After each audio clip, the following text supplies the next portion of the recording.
പ്രിയപ്പെട്ട വിദ്യാർത്ഥികളെ, ഇന്നത്തെ വീഡിയോയിൽ നമ്മൾ ഡിസ്കസ് ചെയ്യാൻ പോകുന്നത് നമ്മുടെ രാജ്യത്തിന്റെ സാമ്പത്തിക അതിർത്തിയെ പറ്റിയിട്ടാണ്.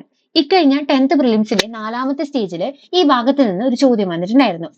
ഇന്ത്യയുടെ സമ്പദ് വ്യവസ്ഥ വിവിധ മേഖലകളിലൂടെ എന്ന് പറയുന്ന 9ാം ക്ലാസ്സിലെ ജിയോഗ്രഫിയിലെ ചാപ്റ്ററിൽ നിന്നാണ് ഈ ചോദ്യം വന്നിട്ടുള്ളത്. ഇതൊരു പുതിയ പാഠപുസ്തകത്തിലെ പുതിയൊരു ചാപ്റ്റർ ആണ്. കുറെ കാര്യങ്ങൾ ഉൾപ്പെടുത്തിയിട്ടുള്ള, ഓൾറെഡി ഉണ്ടായിരുന്ന കുറെ കാര്യങ്ങളിൽ കൂടെ കൂടുതൽ കാര്യങ്ങൾ ഉൾപ്പെടുത്തിയിട്ടുള്ള ഒരു ചാപ്റ്റർ ആണ്.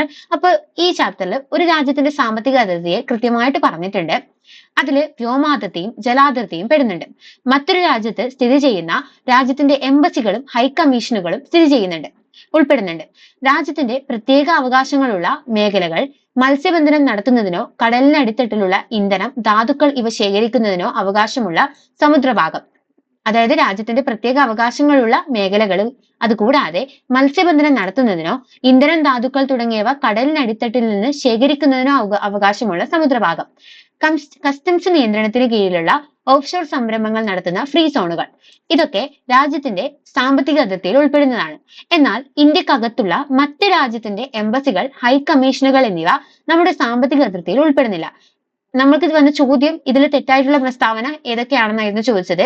അതില് ഒരു ഓപ്ഷൻ ആയിട്ട് ഇത് കൊടുത്തിട്ടുണ്ടായിരുന്നു, മറ്റ് രാജ്യത്തിന്റെ എംബസികൾ, ഹൈക്കമ്മീഷനുകൾ. അപ്പോ അത് എന്ത് ചെയ്യുന്നില്ല, സാമ്പത്തിക അതിർത്തിയിൽ ഉൾപ്പെടുന്നില്ല. അപ്പോ ഇനിയും വരാൻ പോകുന്ന എക്സാമുകളിൽ ഈ ഭാഗത്ത് നിങ്ങൾക്ക് ചോദ്യങ്ങൾ വരാം. അപ്പൊ ഈ വീഡിയോ നിങ്ങൾക്ക് ഉപകാരപ്പെട്ടെന്ന് വിചാരിക്കുന്നു. ഇഷ്ടപ്പെട്ടാൽ ചാനൽ സബ്സ്ക്രൈബ് ചെയ്യുക, സപ്പോർട്ട് ചെയ്യുക. നമുക്ക് അടുത്ത വീഡിയോയിൽ കാണാം. അതുവരേക്കും ബൈ.